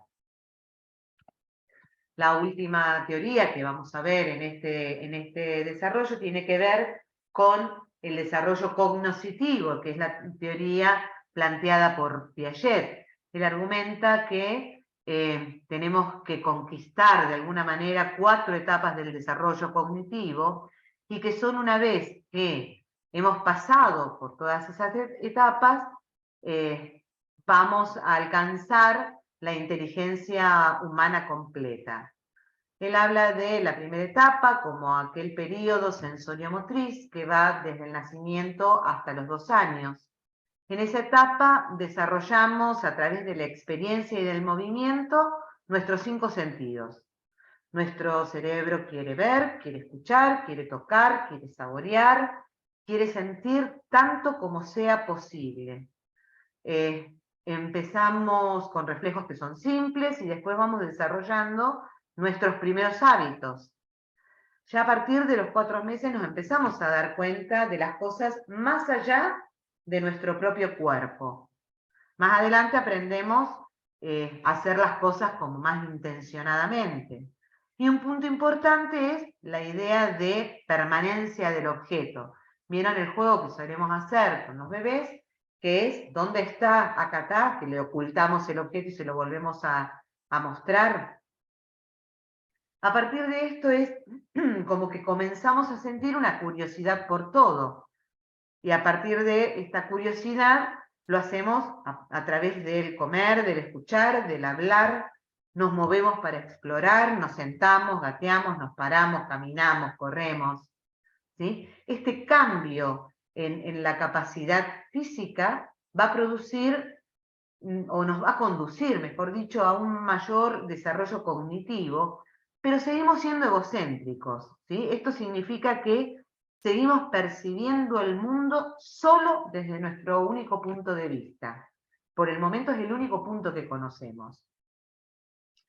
La segunda etapa es la preoperacional, que va entre los 2 y los 7 años. Nuestro pensamiento se clasifica principalmente a través de lo que son las funciones simbólicas y de pensamientos intuitivos más que nada. Tenemos muchas fantasías y creemos que los objetos están vivos. Como somos capaces de aplicar algunas operaciones cognitivas específicas, Piaget llamó esta etapa preoperacional, porque aprendemos a hablar y a entender que las palabras, que las imágenes y que los gestos son símbolos de otras cosas. Cuando dibujamos, por ejemplo, a nuestra familia, ya no nos importa todavía dibujar a cada persona a escala, sino más bien con el significado simbólico que nosotros les damos. Entonces vamos a ver que por ahí van a dibujar a la mamá enorme y al papá más pequeño, ¿sí? O al hermano bien chiquitito, aunque sea más grande que yo, y yo me dibujo más grande. Nos encanta jugar a simular, lo que nos permite incorporar algo nuevo y aprenderlo. Alrededor de los 4 años nos volvemos como muy curiosos y hacemos muchas preguntas. Está el famoso ¿y por qué? ¿Y por qué? ¿Y por qué? Queremos saberlo todo. podemos llamarlo a esto como el nacimiento de ese razonamiento primitivo, esta edad intuitiva. Si bien nos damos cuenta que tenemos un gran conocimiento, todavía no entendemos la idea de cómo adquirimos ese conocimiento. Nuestro pensamiento en esta etapa sigue siendo bastante egocéntrico y creemos que otros ven el mundo pero como lo vemos nosotros, y no podemos entender que los demás vean las cosas de una manera diferente a como lo vemos nosotros. La tercera etapa tiene que ver con las operaciones concretas. Esto va entre los 7 y los 11 años, la edad escolar. Descubrimos la lógica y desarrollamos esas operaciones cognitivas concretas, como ordenar objetos en un cierto orden. Si vemos a alguien haciendo algo, podemos sacar una conclusión y luego hacer una generalización. Es decir, que ahora tenemos como el concepto de conservación. Por ejemplo, entendemos que si ponemos agua en un vaso normal y la pasamos a uno que sea más flaco y más alto, se mantiene la misma cantidad de agua. Nuestro cerebro aprende como a reorganizar nuestro pensamiento, a clasificar y también a construir esas estructuras mentales más bien operativas y concretas. Y podemos revertir una acción haciendo lo contrario.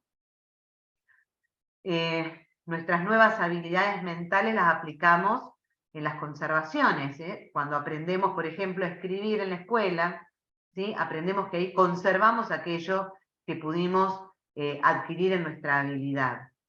Como resultado, nos empezamos a conocer mejor, vamos a comprender que nuestro pensamiento y nuestro sentimiento ya no es único e irrepetible, sino que no necesariamente nuestro pensamiento es igual al del otro, ¿no? Por lo tanto, empezamos como a aprender también que el otro tiene un pensamiento diferente a mí y me puedo poner en el lugar del otro, al poder entender que el otro piense diferente a mí. Y la última etapa es la etapa de las operaciones formales, que es de los 12 años en adelante. Una vez que nos convertimos en adolescentes, nos volvemos formalmente operativos. Es decir, que tenemos la capacidad de pensar más formalmente en aquellos conceptos que son abstractos y en aquellos eventos que son hipotéticos. Nuestras habilidades cognitivas avanzadas lo que nos permiten es poder comprender aquellos conceptos abstractos como el éxito, el fracaso, el amor, el odio. Formamos así entonces una comprensión como más profunda de lo que es nuestra moral, de lo que es nuestra identidad. Ahora podemos creer que entendemos por qué las personas se comportan de una manera determinada y como resultado podemos también volvernos más compasivos al poder comprender lo que al otro le pasa. Nuestro cerebro ahora puede hacer razonamientos más deductivos, podemos comparar dos conceptos y llegar a una deducción lógica. Nuestras nuevas habilidades mentales lo que nos va a permitir es planificar nuestra vida en forma más sistemática y poder priorizar, ¿no? Entonces, podemos hacer suposiciones sobre eventos que no tienen una relación necesaria con la realidad. Y nuestro nuevo sentido de la identidad va a crear pensamientos más específicos. Piaget creía que el aprendizaje dura toda la vida, pero que la etapa operativa formal es la etapa final de nuestro desarrollo cognitivo. ¿Sí? Que lo vamos a ir mejorando, que lo vamos a ir enriqueciendo, pero esta sería nuestra última etapa en cuanto a adquisición. Hasta ahí vimos entonces las diferentes escuelas evolutivas que nos van a dar esta mirada de la conformación del sujeto. Ahora nos vamos a plantear el último punto de la unidad 2, que tiene que ver con el desarrollo del aparato psíquico y de las dos tópicas creadas por Freud para poder comprender el funcionamiento de este aparato psíquico. Esto es lo que estuvimos trabajando en el foro de debate, y yo les voy a pedir entonces que traten de ir pensando cómo les voy a desarrollar ahora las dos tópicas, a ver si se encuentran en lo que ustedes pusieron y cuáles pudieron ser los posibles errores o las posibles dificultades en lo que pusieron. En la primera y en la segunda tópica, Freud plantea que son construcciones teóricas que le van a servir para poder explicar la observación de diferentes fenómenos clínicos con los que se encontró en la actividad cotidiana, ¿sí? En la práctica cotidiana. La primera tópica responde a lo que fue su trabajo sobre el síntoma neurótico, lo que yo les conté antes, que él descubre al trabajar con Charcot en su clínica médica, en su clínica neurológica, lo que descubre en los síntomas de aquellos pacientes donde él se inserta a trabajar en las histerias, fundamentalmente. Entonces, responde, como decíamos, al síntoma neurótico. Y en la segunda tópica va a responder más a la observación ya clínica del fenómeno de la resistencia. En realidad, tenemos que pensar que una tópica no reemplaza a la otra, sino que van a coexistir todo el tiempo, están las dos tópicas interactuando permanentemente. Entonces, las tópicas freudianas son formas en las que a través de la teoría psicoanalítica podemos hacernos una idea de cómo está estructurada nuestra mente. En la primera tópica lo que se hace es representar a la mente como un lugar que está dividido en tres partes: la parte consciente, la parte preconsciente y la parte inconsciente, donde la parte consciente incluye todo lo que pasa por la mente en este momento. La parte preconsciente lo que va a contener son los recuerdos a los que podemos acceder con facilidad en el momento que uno quiera. Es como si dijéramos la antesala de la conciencia.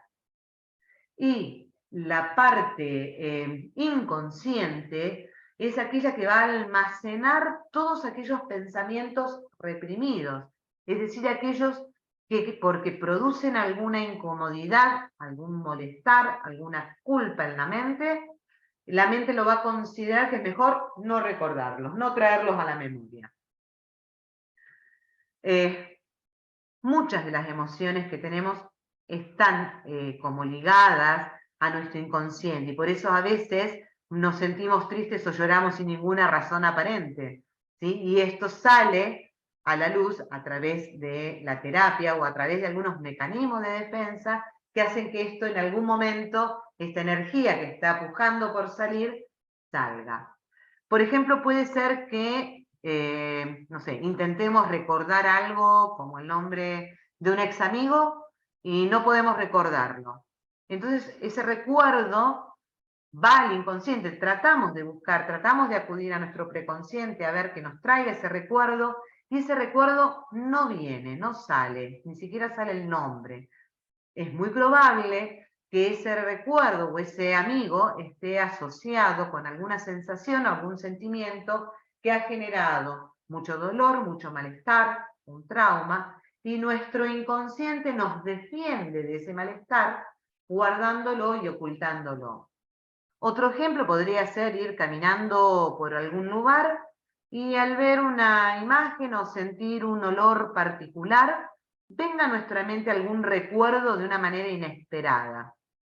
En el inconsciente recordemos que no hay temporalidad, ¿sí? Por lo tanto los pensamientos, los deseos y las emociones y los traumas infantiles siguen como teniendo esa misma fuerza en esa parte de la mente. Entonces, en relación a este ejemplo que decíamos, ¿no?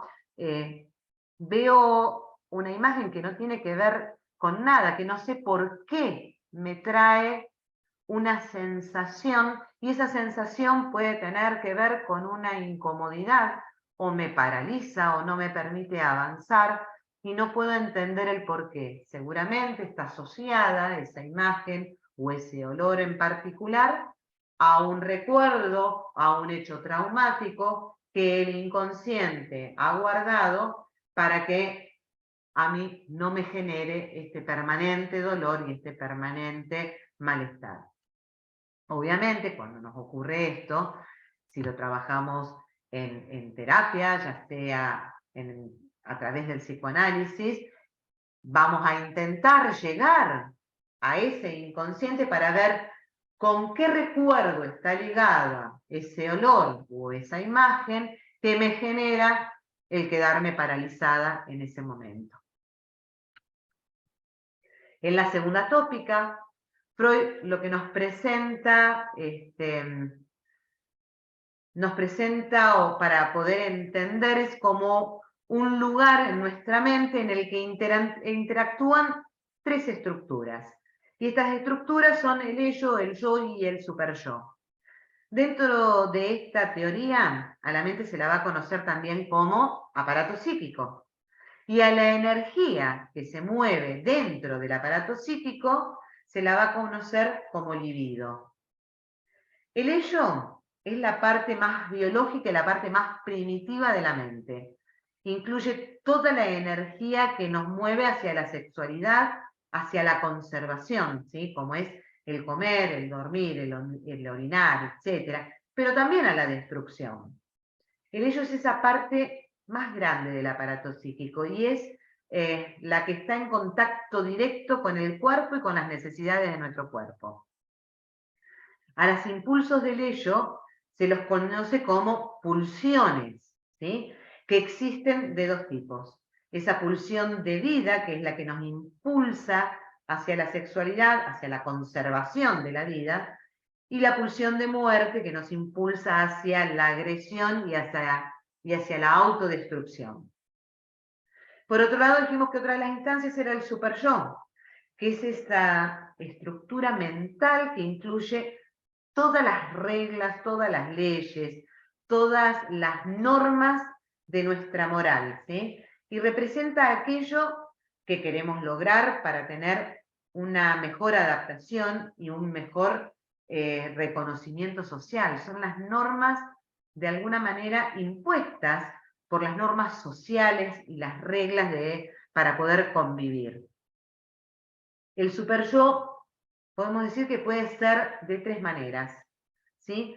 Una de las formas es ser un superyo lábil, un superyo muy débil, por lo tanto no tiene demasiada fuerza y demasiada injerencia. Es decir, que es muy suave y demasiado permisivo. Podemos tener un yo más bien benévolo, un yo justo, que es el que me va a poner de alguna manera los límites necesarios para decirme qué es lo que puedo y lo que no puedo hacer. Y un superyo tirano, que va a ser un superyo extremadamente fuerte y exigente por el cumplimiento de las normas. Y este superyo es el que nos genera mucha culpa y mucho autocastigo, y es el que no me permite tomar determinadas decisiones y poder avanzar. Finalmente tenemos el yo, que es esa estructura que tiene la función de ser un mediador, ¿sí? Entre el ello y el superyo. El ello, que es todo placer, todo impulso, y el superyo, que es el que me restringe, el que le va a decir al superello, no, esto no. ¿Sí? Por otro lado, también el yo es este puente que conecta nuestro mundo interno con la realidad del mundo externo. Entonces, el ello es quien genera la libido o la energía psíquica. Y el yo es el que decide sobre qué acciones, qué situaciones y en qué personas ponerlo. Por ejemplo, del ello vienen las ganas de comer, ¿sí? Porque necesito alimentarme y dijimos que tenía que ver con estas funciones básicas. Pero el yo va a decidir, ¿sí? Al estar en contacto con el mundo exterior, ¿Qué voy a comer? ¿Cuándo lo voy a comer? ¿Con quién lo voy a comer? Esas son las dos tópicas. Vamos a intentar pensarlas en algunos ejemplos más específicos. Por ejemplo, vamos a pasar a una persona que nos gustó, que nos resultó atractiva. Ello lo que va a hacer es mandar energía para que nos movamos hacia esa persona y podamos tener algún contacto con ella.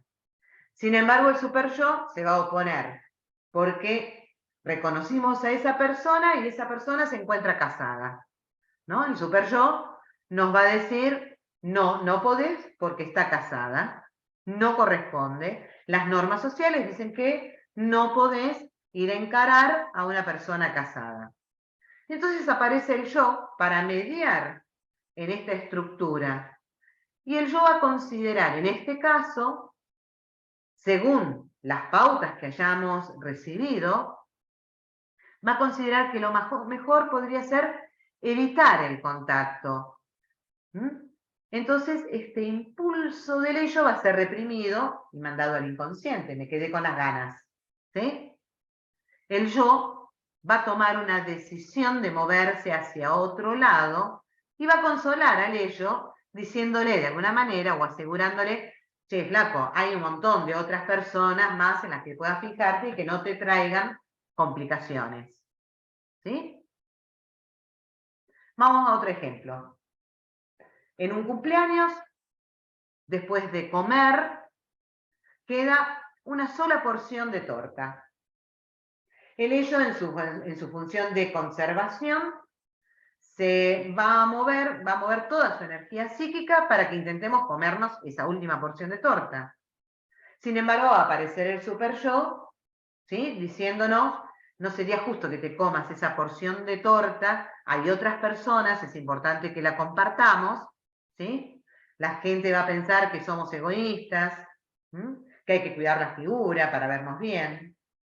Y ahí entonces el yo va a mediar entre este impulso de querer devorarme esa porción de torta y este super yo que me está diciendo, no, no se puede. Y va a tender a mediar en esta situación y va a decir, bueno, pero nos podemos comer la mitad de la torta, entonces estoy dejando una parte para el resto y dejo conforme así al ello que tiene ganas de comer más torta y al super yo que dice, tenemos que compartir. Otro ejemplo más puede ser alguien que nos hace enojar mucho, por ejemplo, en el trabajo. ¿Vieron esas personas que son súper molestas, que todo el tiempo están como agrediéndonos o provocándonos? Y ahí va a aparecer el ello con todos sus impulsos agresivos, va a mover su energía psíquica para querer insultarlo, para querer pegarle, para querer hacer algo con esa persona que tanto nos está molestando y que tan odiosa nos resulta. Y ahí aparece el super yo. Y nos dice, no, si vos le pegás, si vos lo insultás, te vas a meter en problemas, te van a castigar, te pueden echar del trabajo, te pueden suspender del trabajo. Y entonces, entre estos dos extremos, aparece el yo como mediador y dice, bueno, a ver, ¿tengo que dejar que este otro me esté provocando todo el tiempo? ¿O tengo una manera menos brusca de ponerle límites a este otro que no sea ni insultándolo ni golpeándolo? ¿Sí?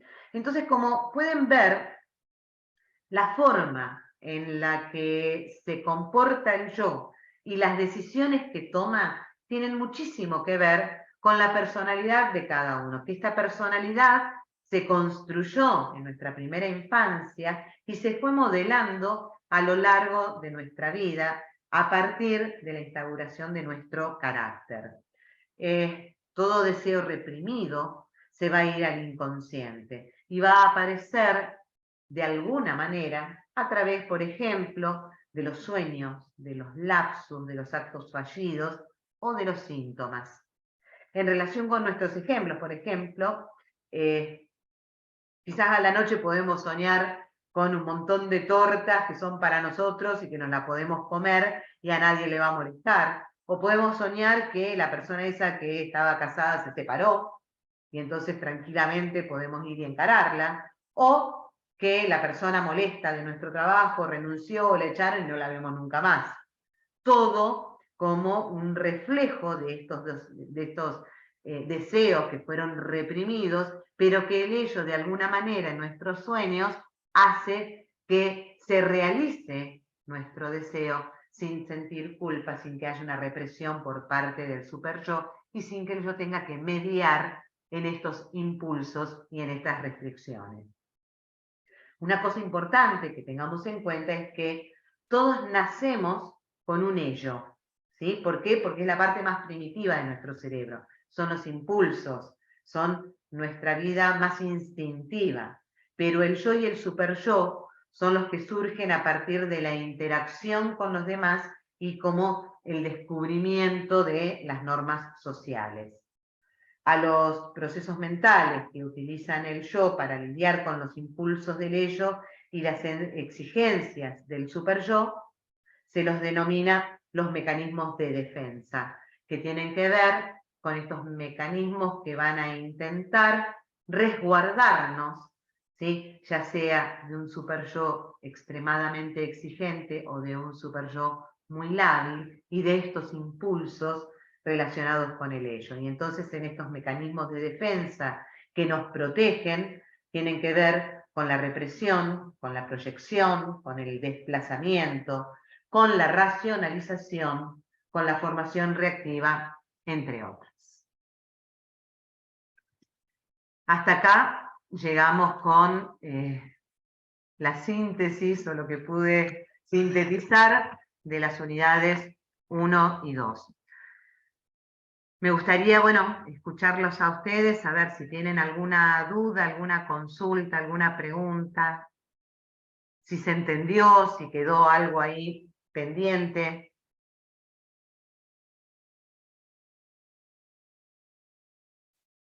En mi caso particular, yo soy Jessica, Jessica. me costaba muchísimo el tema de este último que explicaste, del yo, el ello y el super yo.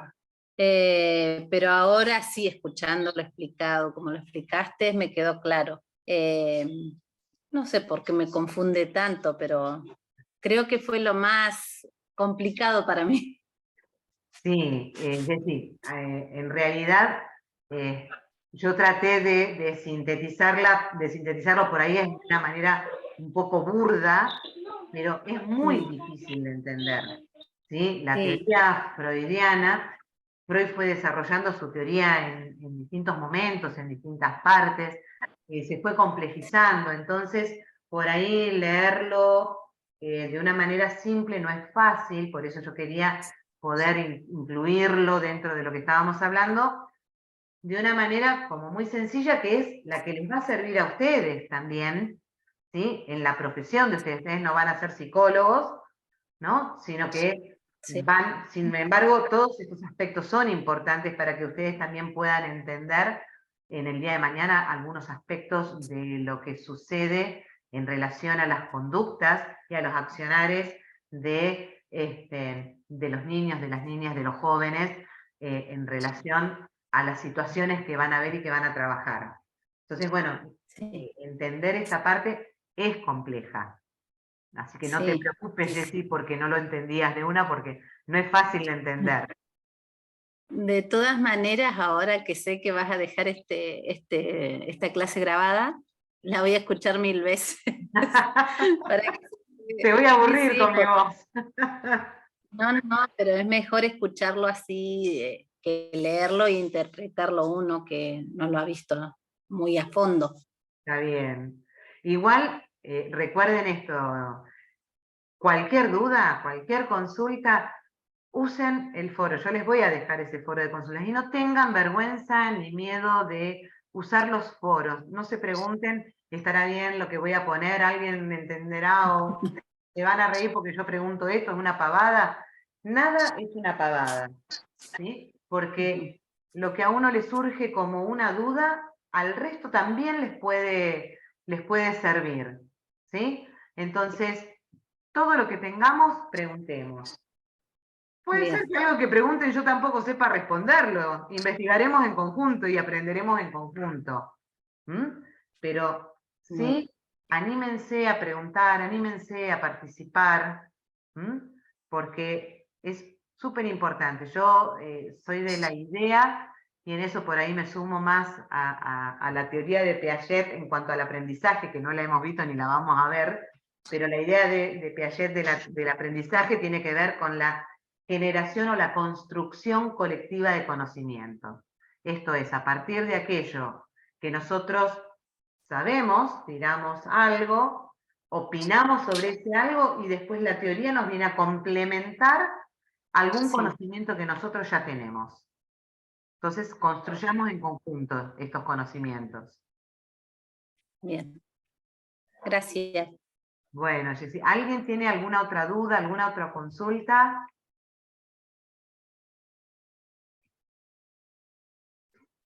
Profe, a mí no me quedó claro en la parte que habla del objetivo y subjetivo. La objetividad y la subjetividad. Sí. Viste que cuando nosotros, o cuando leían los diferentes objetos y los métodos de estudio, algunos planteaban más lo que se puede ver y tocar, los objetos de la naturaleza, ¿sí? Y por eso utilizan más el método de estudio experimental, ¿sí? ¿Cómo experimento yo? A partir de aquello que yo puedo ver y observar. Ahí tenemos lo más objetivo, ¿sí? Porque yo directamente lo puedo ver y lo puedo observar, por eso puedo estudiar esto. Por ejemplo, lo medible, cuando hablábamos de la inteligencia yo no la puedo ver directamente, la observo a través de determinados patrones esperables, por ejemplo, de un test psicométrico que mide mi inteligencia. Yo contesto determinadas preguntas que tienen X porcentaje, hago una curvita y me va a decir, tenés coeficiente intelectual de 120 o tenés un coeficiente intelectual de 50.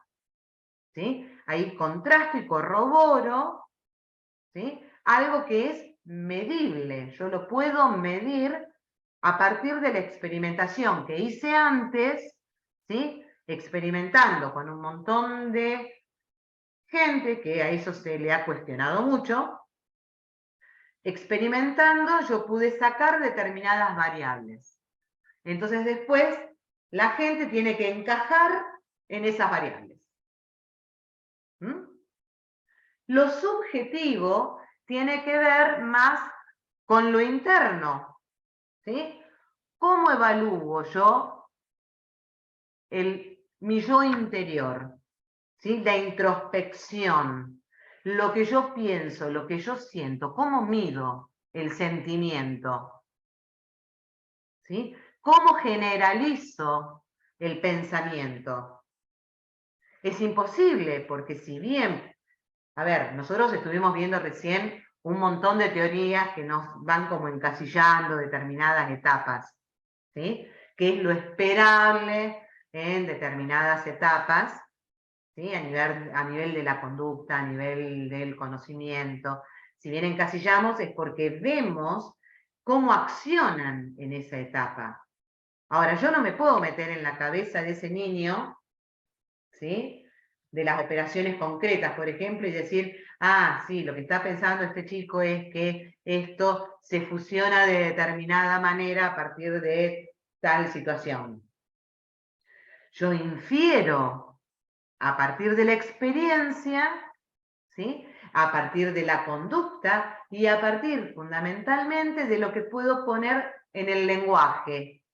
Infiero a través de estos signos y de estos símbolos que me da el otro para yo poder interpretar.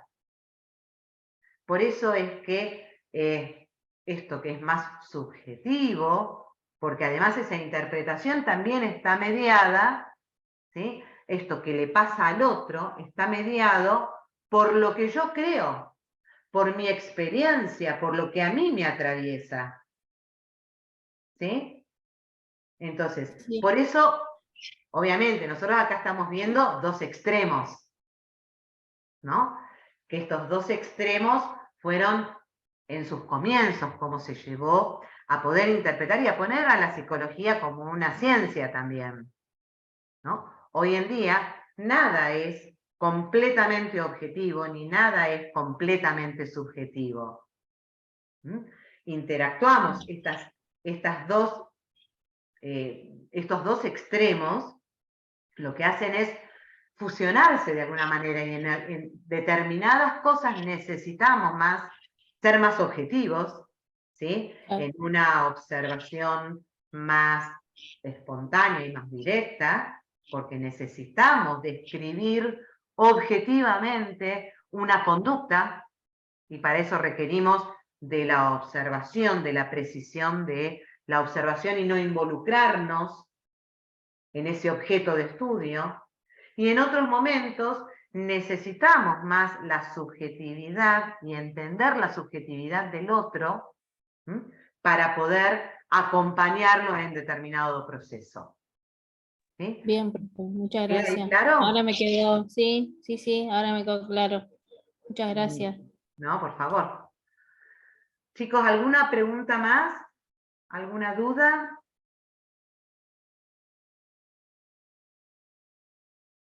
Bueno, si no tenemos más preguntas y más dudas, nos vamos a despedir por hoy, vamos a cerrar la clase. Les agradezco que estuvieran acá, que aguantaran estas 2 horas largas e intensas.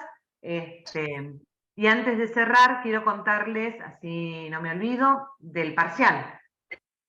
Sí. El parcial, no se asusten, no se preocupen, no es complicado, es un parcial que tiene 10 preguntas, es un cuestionario de opción múltiple y verdadero o falso, con todo lo que ustedes ya vieron, con todo lo que ustedes leyeron, porque lo fueron demostrando en los foros, en los trabajos prácticos, con lo que tenemos de la clase de hoy. No van a tener ninguna dificultad en responder el parcial. ¿Sí? El parcial es una formalidad que tenemos que cumplir. Recuerden que, bueno, sí, hay una nota que hay que sacarse para poder aprobarlo, que es 6, ¿sí? Igual cualquiera de las actividades prácticas. Quien no apruebe el parcial en esta instancia está la instancia de recuperatorios para regularizar la materia, ¿sí? Pero yo creo que no van a tener ninguna dificultad. Insisto que de acá, en esta semana que nos queda antes del parcial, cualquier duda, cualquier pregunta, la pongan en el foro o me mandan mensajería interna y yo les respondo. Yo prefiero el foro Yo porque... quería Sí, una sí. consulta con respecto al parcial. Sí. Sé que tenemos que leer todo el material y lo hemos venido leyendo. ¿Nos basamos más leyendo nuevamente el material o con los prácticos y una parte del material? A ver, Jessy, obviamente, si ustedes cuando fueron leyendo los materiales van sacando cuáles son las ideas principales y demás. Sí. Y vos tenés la necesidad de volver a leer el material, léelo, pero me parece que entre lo que fueron haciendo en los prácticos, en lo que fueron comentando en los foros, en la charla que tuvimos hoy, ustedes van a poder responder sin dificultad el parcial. Pero si vos sentís que en uno de los temas te sentís como más floja, más dubitativa, siempre está bueno volver a la fuente, ¿no? Que son los materiales de lectura. Bien, gracias. No, por favor. Bueno, chiquis, vamos a dejarlo ahí. Las dejo que vayan a comer, que empiecen su fin de semana, que disfruten del fin de semana y que descansen mucho. Un placer compartir con ustedes esta clase. Y estaremos manteniendo el contacto y viéndonos en una próxima clase. Bueno, gracias, chao. Chao a todos. Besitos.